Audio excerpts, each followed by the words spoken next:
May buntag mga kaigsuonan.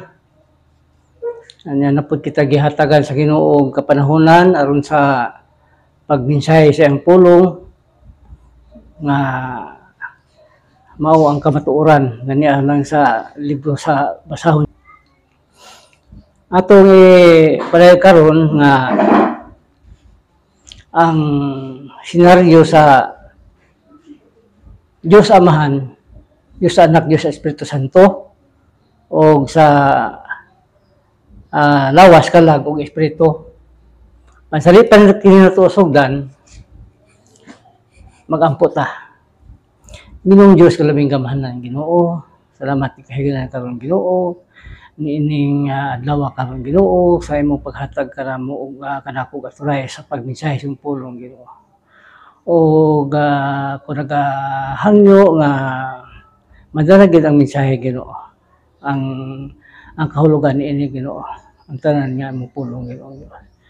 Okay, akong gilauman o gipasalamatan pagampo sa ngalan ni Kristo bugtong Dios sa luwas. Amen.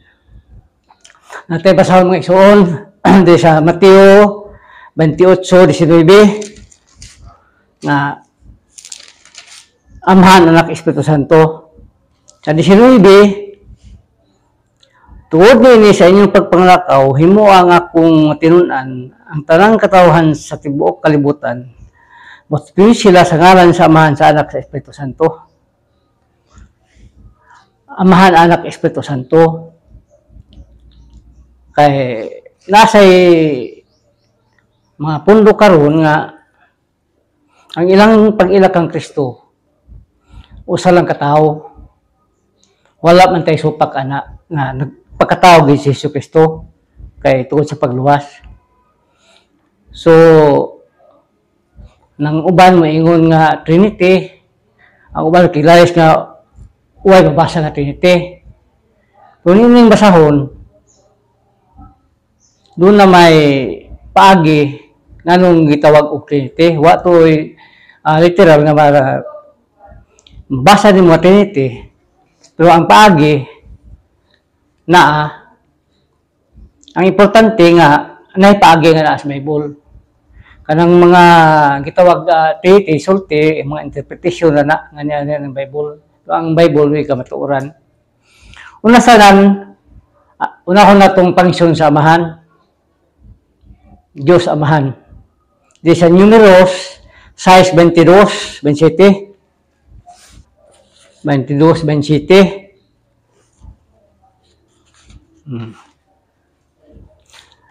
Ang Ginoo miingon kang Moises, sulti si Aaron ug ang iyang mga anak nga ingnon ninyo niini pagpanalangin ang maisalita, panalanginan o bantayan kamo sa Ginoo, magmaluyon o magmahinatagon siya kaninyo.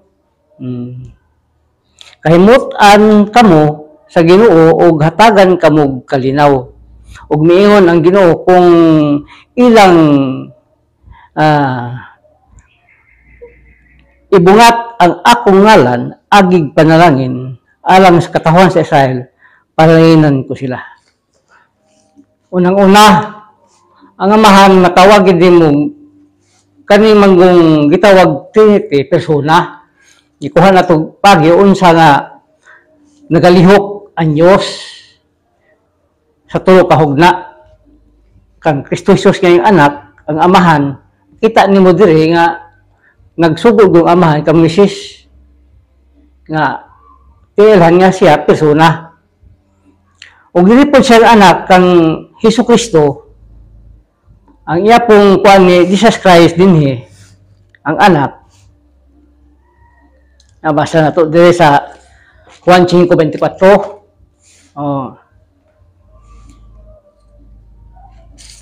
Ang iyang anak Hesus Kristo. Unsa pod ang iyang pangsyon o pag-iral sa iyang pagka-Diyos. Juan 5:24 atong mabasa dinhi.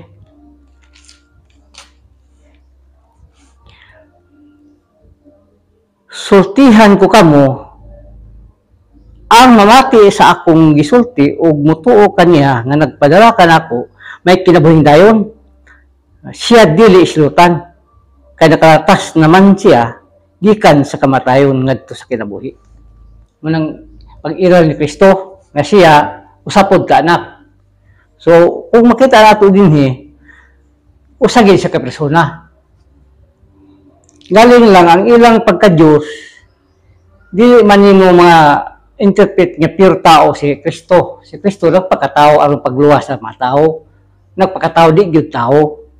Kay kaning pagka-Diyos usab na gud ka nature, ilang kahugpungan. Kita pod nga tao, tao kun mo na kag tao. Ang kahugpungan to tao, kay kagi ka sa tao, usab man kaabog ang gibuhat lang sa Dios. O dinhi na punta sa Espiritu Santo o persona ba siya kaning Espiritu Santo. Atong mabasa diri sa Episo 4:30 o unsa po'y lihok sa Espiritu Santo. Ay daghay maingon nga makamaytag persona ng Espiritu Santo. Once persona siya mubati. Episo 4:30 unsay giingon dinhi. Ug ayaw ninyo pasubang Espiritu Santo sa Dios kay ang Espiritu mao ang patik sa Dios diha kaninyo alang unya sa adlawng luwason kamo sa Dios. Patik masubo siya. So klaro kayo nga persona. Wa may Trinity mabasa sa Bible pero ang paagi sa Bible naa kanang Trinity wa man lagi facts gyud nga mabasa gyud literal sa Bible. Ang paagi sa Ginoo na dinhi ay napaka-nature Dios gyud. Ay kaning Espiritu Santo sa ngalan man gihapon ni Jesus. Naglangkob ni diya sa Espiritu. Kaya bisag babasa nato diri sa Juan 14:25. Juan 14:25. Ato mabasa dinhi. Gisultihan ko kamo Gisultihan ko kamo niini samtang ako uban pa kaninyo. Siya nga inyong ikauban nga mao ang Espiritu Santo nga ipadala sa Amahan sa akong ngalan magtudlo og magpahinumdom kaninyo sa tanan nga akong gisulti kaninyo. So klaro kayo. Ang Espiritu Santo tungod kay gamanan mga Dios pili niya pairalon diya sa tao. Muiral siya sa tao. Muning giingon sa unang Juan 2:27. Karo kay pamahayag diri sa kuan, diri sa Bible man gyud ang tinuod nato. Sa 27 sa giingon. Apan gihugan na kamo ni Kristo sa iyang espiritu, samtang ang iyang espiritu anaa kaninyo wala kamo makinahanglan og laing magtutudlo kay ang espiritu magtudlo kaninyo sa tanang butang ug matuod ang iyang itudlo kaninyo busa sunda ang itudlo sa espiritu kaninyo ug pabilin kamo diya kang Kristo. Ang Espiritu Santo sa ngalan ni Jesus muiral gihapon ang Espiritu Santo didto sa tao. Muning sinaryo diri nga di gid mahimo nga tao lang si Kristo. Nagpamatuod gud nga Dios siya manuluwas. Kay ang tao manggod sa karaapang panahon dito man gud napatay ang espiritu sa kasala si Adan ug Eva. Patay ang espiritu muna nga giandam si Kristo aron buhion ang espiritu nga naa sa tao. So mga point man to sila dito, ang lamang gisakupan dito. Luwas gyud. Nag-abot sa panahon. Munang giingon ni Solomon kay kaliwat man ni sa Israel nga ang espiritu si Justice 2:17 ang espiritu ubalik sa Dios kamo hatag niini. Ang lawas balik sa abog, ang espiritu balik sa Dios. So paro tataw kayo atong gikuan sa Amahan, Anak, Espiritu Santo usagi sila ka Dios. Ang pagka Dios usa na ka nature nga mayingon na uban nga nung duha na ka Dios, tulo na ka Dios. Nature siya sa pagka Dios. Amahan, Anak, Espiritu Santo. O dinhi na punta sa atong pagkatawhanon kaning giingon sa unang Tesalonika 5:23. Unang Tesalonika 5:23. Ato mabasa din nga hinaut unta nga ang Dios nga naghatag kanatog kalinaw hingpit nga himo kaninyong balaan aron walay makitang sarawayon sa tibuok ninyong pagkatao sa espiritu, kalag ug lawas hangtod sa pag-abot sa atong Ginoong Kristo. Naglangkob ang tao kay gikan masabog sa espiritu kalag lawas. Espiritu kalag lawas. Muna ato ning tagaan og dili sa Bible ang iyang mga senaryo kay daghan ay naglalis aning kalag nga ang kagitawag manggug kalag ikaw manggula sa imong kaugalingon. Dili man na separate. Ang nasiparate sa tao kanang espiritu nga gihatag sa Dios. Bubitaw ang kanang espiritu mo giluwas sa Dios sa tao. Ang espiritu may giluwas. So ang gihatagan sa espiritu, kung luwas ka, ang espiritu pati imong kalag luwas pod. For example, ang Korinto 5:5. Unang Korinto 5:5 nga makatahuan sa Dios nga nagmasupilon. Ito ba kining tawhan na kasatanas aw naglagawon niyang lawas o ang iyang espiritu maluwas siya pagbalik sa Ginoo. Sa espiritu tagiluwas, ang espiritu nga gihatag sa tao, kung ang tao mo kuan sa Ginoo, mo dawat sa Ginoo. So pati iyang kalag luwas kay naaman na sa kaugalingon nimo kalag. Munggi ato mabasa din sa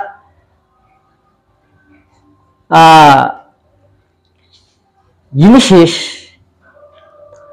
2:7. Sige mo sa Genesis 2:7. O giumol ni Jehova nga Dios ang tao gikan sa bug sa yuta.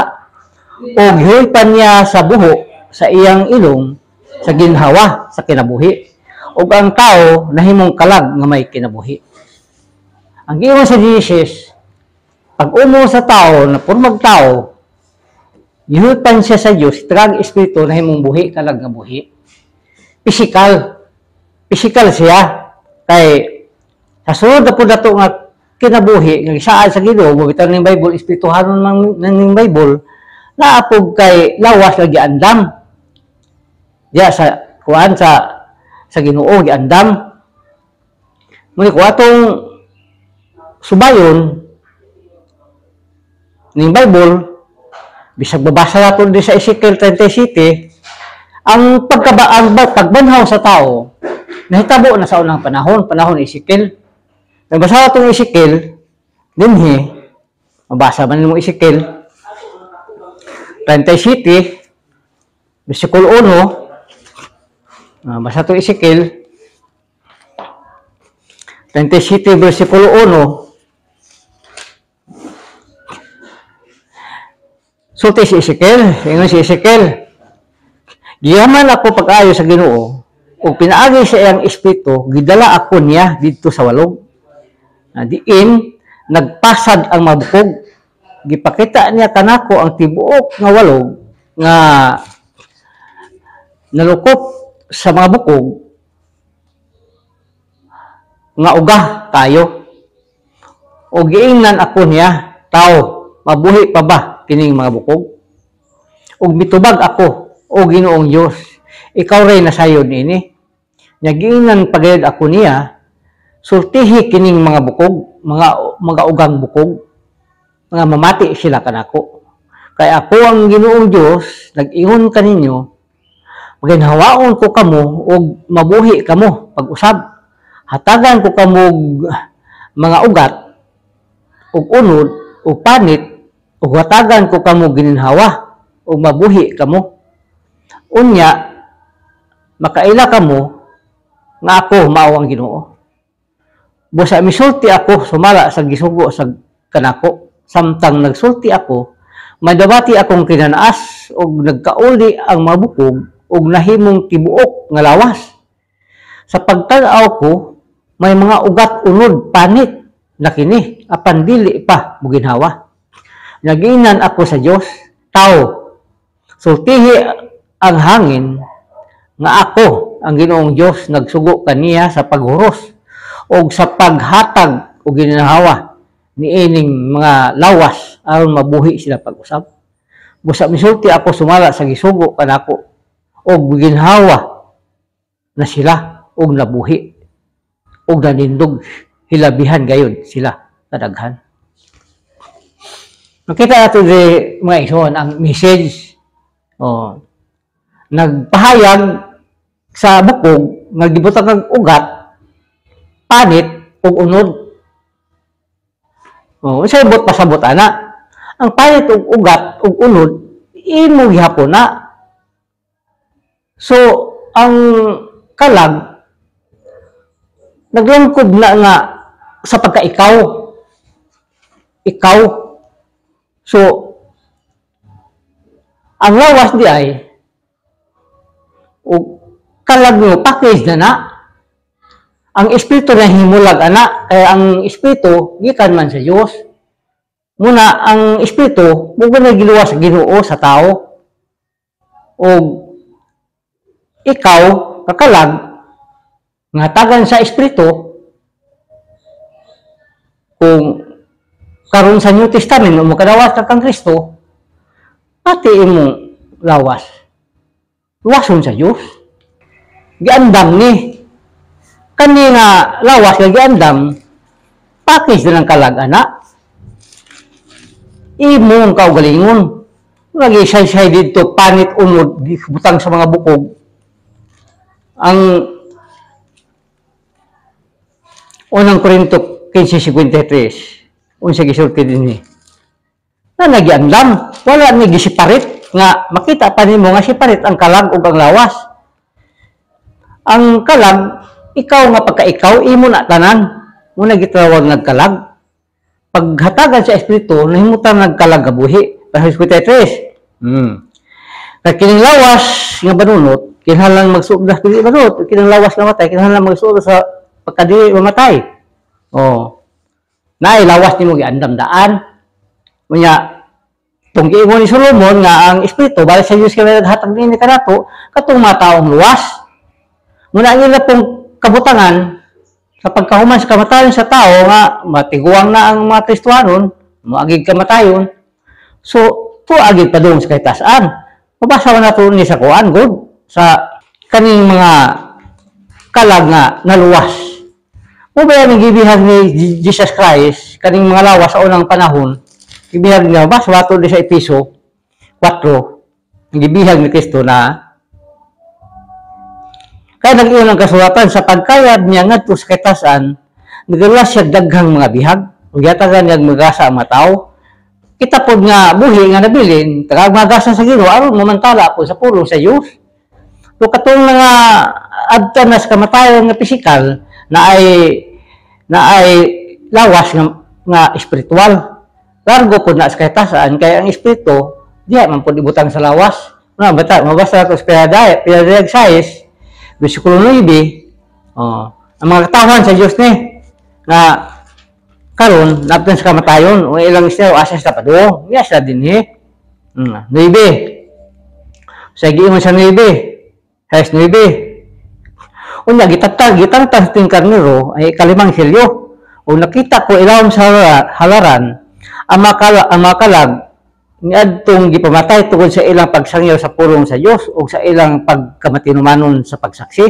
Bisinggit sila Ginoo nga labing gamahanan, balaan o matuod, dugay pa ba nimong hukman o silutan ang katawhan sa kalibutan tungod sa ilang pagpatay kanamo?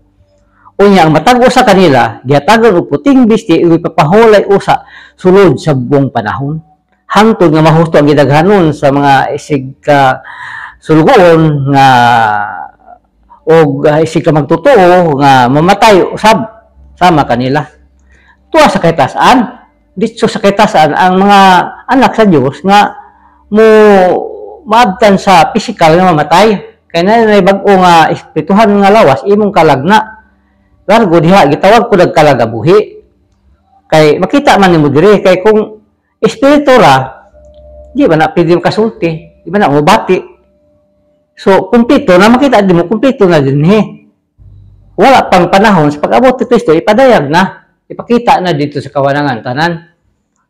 O kani pong mga kalag, mga tao, kalag-karong nga buhi, nga nagdumili sa pagdawat kang Hesus Kristo, kaya daghang magaya atong mga doktrina sa tao ka, pero ang Bible, isa ra ka doktrina ni. Isa ra ang masubay ni mo din Kinahanglan nga, buhi pa, luwas ka, para ba ni Judas 1:3. Kaya giingon diri, minahal kong mga higala, gipaningkamutan ko ang pagsulat kaninyo may tungod sa kaluwasan nga managsama natong naangkon. Buhi pa, na maangkon ka. So, ang tao nga nagdumili, kay daghan man doy gisumala sa 24, Mateo 24, daghay mga mini nga magmatutudlo, ug naakadyaw nya di gay mausob ang imong una-una.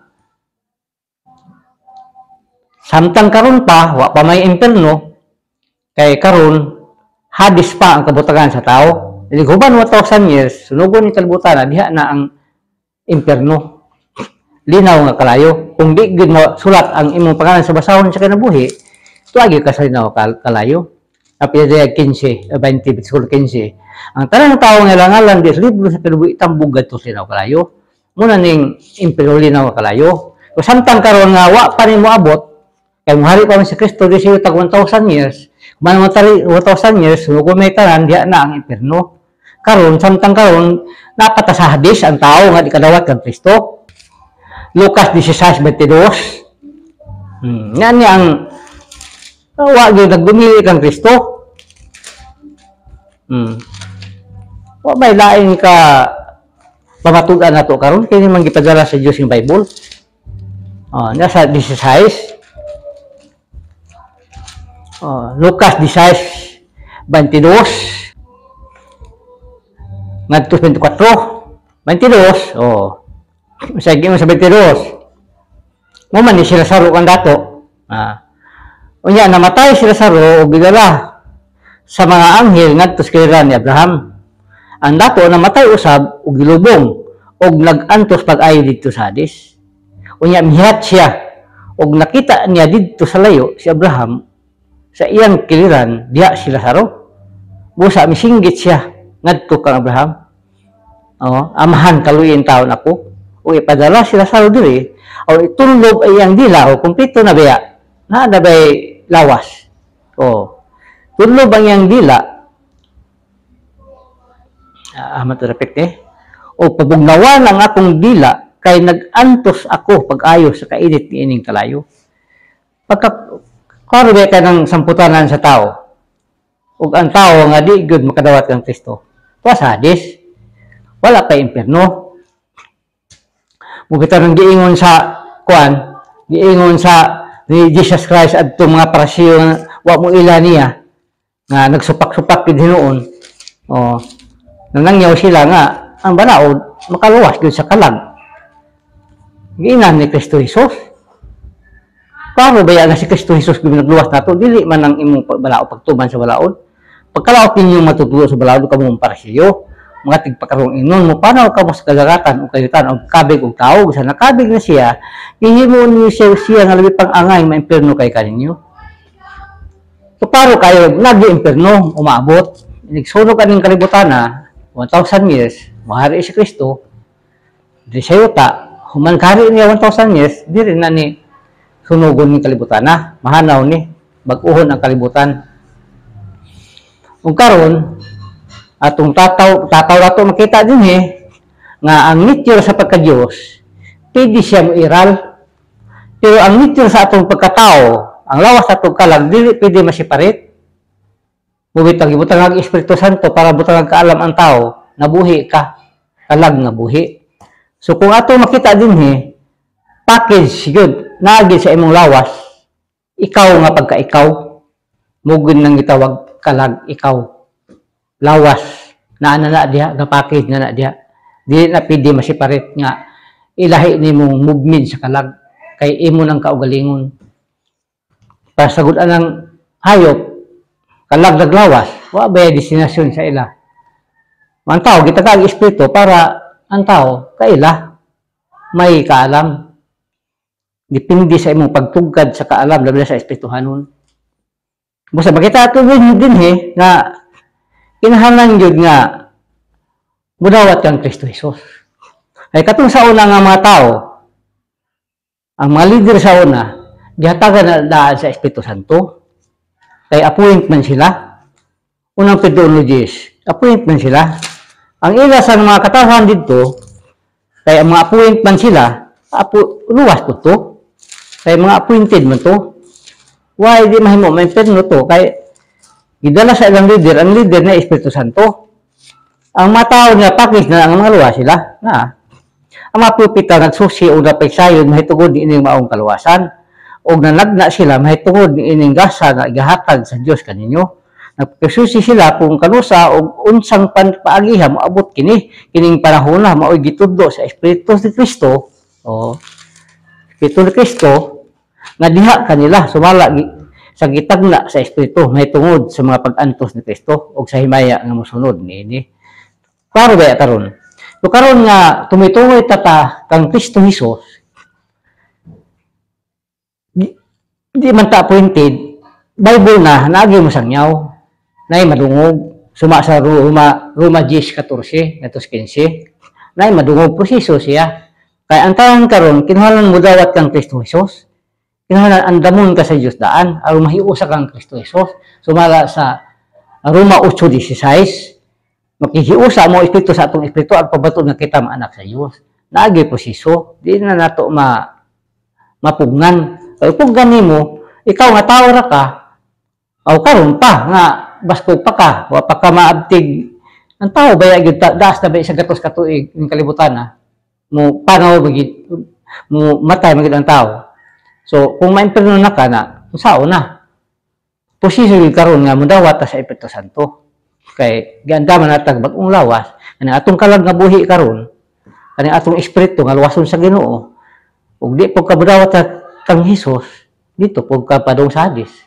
Modawat kang Kristo Hesus, so dito ka kay tasaan. Nagsasayagit ang Bible sa tinuod gyud nga senaryo ni Bible. So tataw kayo ang kalag, kaato gid ang kaugalingon. Ati gid sa lawas. Butang espiritu nahimog kalag nga buhi. Kalag nga buhi physical, pagsunod kalag nga buhi nga material nga espiritual. Package ang kalag diya sa lawas. Kay kung pakitaan pa nimo lain paagi nga i-separate nimo, wag kay mabasa sa Bible.